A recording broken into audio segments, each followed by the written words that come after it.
نیکیوں کے سبب جنت میں داخل نہیں ہو سکتا۔ اعمال صالحہ کی بدولت اور اس پر مان کر کے جنت میں داخلہ ممکن نہیں ہے۔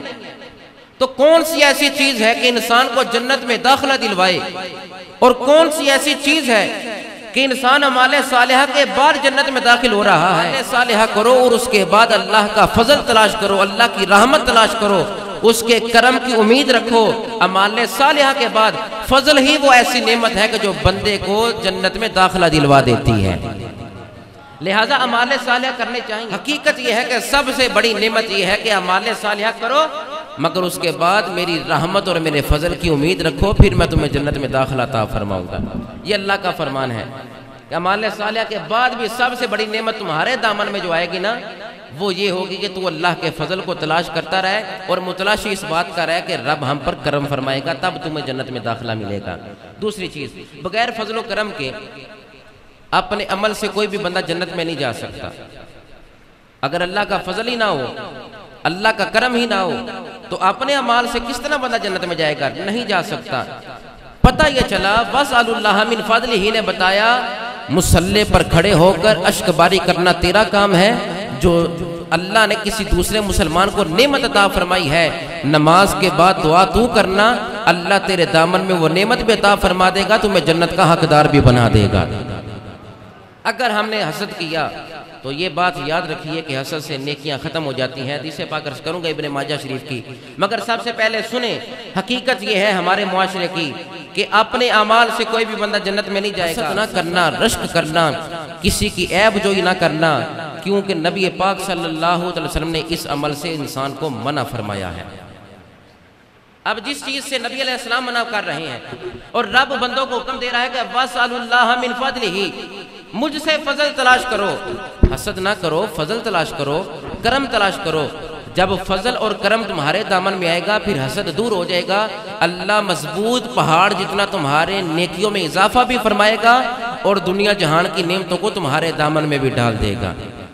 تیسری چیز، مسلمان پر یہ لازم ہے کہ کسی دوسرے مسلمان بھائی کی خیر خواہی کرے، یہ انسان پر لازم ہے۔ حسد نہ کرے، خیر خواہی کرے۔ اگر کوئی خیر خواہی کا متلاشی ہو تو اس کی خیر خواہی کرنی چاہیے، یہ مسلمان کا فرض ہے دوسرے مسلمان پر، مگر انسان آج خیر خواہی کی بجائے حسد کر رہا ہے۔ صلی اللہ علیہ وسلم نے ارشاد فرمایا، سیدنا ابو ہریرہ روایت کرتے ہیں کہ آقا علیہ السلام نے ارشاد فرمایا کہ مسلمان پر دوسرے مسلمان کے 6 حقوق ہیں جو اس کے ذمے سے اس کو پوچھے جائیں گے۔ سیدنا ابو ہریرہ سے پوچھا گیا کہ نبی پاک صلی اللہ علیہ وسلم کا کون سا فرمان ہے جو کسی دوسرے مسلمان کا متعلق پوچھا جائے گا؟ اپنے معاملات ہم دیکھیں تو ہم حسد کرتے ہیں، اپنے معاملات ہم دیکھیں تو ہم کہتے ہیں اللہ جو ہے وہ ادنا کو سلام نہ کرے بلکہ ادنا اللہ کو سلام کرے۔ ہمارا معاشرہ کیا ہے؟ وہ کہتے ہیں جس کے پاس مال و دولت ہے وہ سلام نہ کرے، جس کے پاس نہیں ہے، وہ غریب ہے، وہ ادنا ہے، وہ مفلس ہے، وہ نادار ہے، وہ سلام کرے۔ یہ ہمارا معاشرہ ہے، یہ ہماری سوچ ہے۔ کب معیشت مستحکم ہوگی؟ تب مستحکم ہوگی جب نبی علیہ السلام کے ہر فرمان پر مسلمان عمل کرے گا۔ سیدنا ابو ہریرہ فرماتے ہیں سب سے پہلی چیز اپنے مسلمان بھائی کے ساتھ تیرا جو پوچھا جائے گا تجھ سے وہ یہ ہے کہ سب سے پہلا جب ملاقات کرے نا اپنے بھائی سے تو سلام کیا کر۔ میں یہ کہنا چاہتا ہوں کہ نبی پاک صلی اللہ علیہ وسلم کے ہر فرمان میں حکمت ہے۔ ایک شخص تھا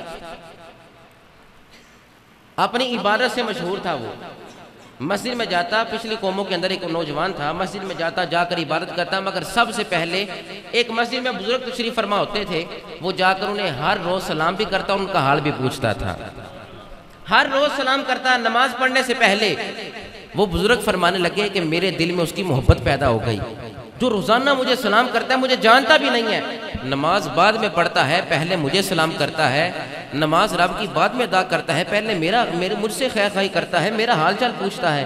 بزرگ فرماتے ہیں وہ کرتا رہا یہاں تک کہ میرے دل میں اس کی محبت پیدا ہو گئی۔ جب محبت پیدا ہوئی مجھے وہ اچھا بندہ لگنے لگا، دوسروں سے ممتاز لگنے لگا۔ ہوا کیا؟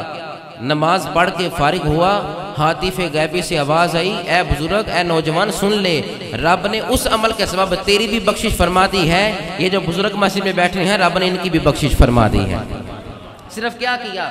اللہ فرماتا ہے میرے محبوب جو ہے نا نبی پاک صلی اللہ علیہ وسلم جو تمہیں دیے ہیں، جو کائنات کے والد تمہیں عطا فرمائے، ان کے فرامین پر عمل کرو۔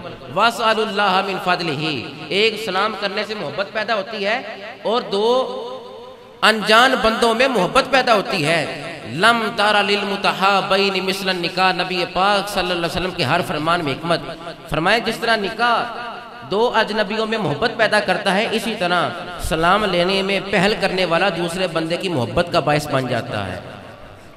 سب سے پہلا حق یہ ہے، ادنا ہو یا اعلیٰ، مسلمان اگر اپنے آپ کو سمجھتے ہو تو سب سے پہلے ملاقات کے وقت اپنے بھائی کو سلام کیا کرو۔ دوسرا فرمایا، سیدنا ابو ہریرہ فرماتے ہیں جب کوئی دعوت دے نا تو اس کی دعوت کو ایکسپٹ کیا کرو، قبول کیا کرو۔ ایمان کے یہ حقوق ہیں کہ دعوت دے تو اس کی دعوت کو قبول کیا جائے، اور فرمایا کہ خیر خواہی کوئی چاہے تو اس کی خیر خواہی کی جائے، اور فرمایا چھینک آئے تو اس کا جواب دیا جائے، اور فرمایا مسلمان کا حق تو یہ ہے کہ اگر بیمار ہو جائے تو اس کی عیادت کی جائے، اور فرمایا اگر وہ دنیا سے چلا جائے تو اس کا جنازہ پڑھا جائے۔ یہ حقوق مسلمان کے ہیں، مگر آج حسد اتنا ہمارے اندر آ گیا کہ ہم ان چیزوں سے دور ہو گئے ہیں۔ 3 اشخاص ایسے ہیں، حضرت عبد الرحمن بن معاویہ فرماتے ہیں 3 آدمی ایسے ہیں کہ ان کی راہ نجات ہے ہی نہیں۔ 3 طرح کے افراد ایسے ہیں، راہ نجات ان کی کوئی نہیں۔ سب سے پہلا فرمایا بدفعلی لینے والا، کبیرہ گناہ کا مرتکب، اس کی راہ نجات کوئی نہیں۔ اور دوسرا فرمایا بدگمانی کرنے والا، اور فرمایا تیسرا بندہ ایسا ہے کہ حسد کرنے والا، اس کی راہ نجات کوئی نہیں ہے۔ اگر حسد کرو گے تو راہ نجات ہی نہیں ہے، اگر بدفعلی لوگے تو راہ نجات ہی نہیں ہے، بدگمانی کرو گے تو راہ نجات ہی کوئی نہیں۔ فرمایا 3 طرح کے افراد، حضرت فقیہ فرماتے ہیں 3 طرح کے افراد ایسے ہیں کہ دعا کی قبولیت کا انہیں درجہ نصیب نہیں ہوتا۔ وہ دعا کرتے ہیں قبولیت کا درجہ ہی نہیں پاتی وہ دعا۔ فرمایا سب سے پہلا جو بندہ ہے حرام کھانے والا، جو حرام کھاتا ہے اس کی دعا جتنا مرضی وہ دعا کرتا رہے قبولیت کے درجے کو نہیں پہنچے گی، اس کی دعا رد کر دی جائے گی۔ اور حضرت فقیہ فرماتے ہیں دوسرا بندہ جو بہت زیادہ غیبت کرتا ہے اپنے مسلمان بھائی کی، اس کی دعا قبولیت کے درجے کو نہیں پہنچتی۔ آج ہماری حالت کیا ہے کہ ہماری دعائیں قبول نہیں ہو رہی، وجہ یہ ہے غیبت، حسد، کینہ، بغض، عداوت ہمارے اندر ہے۔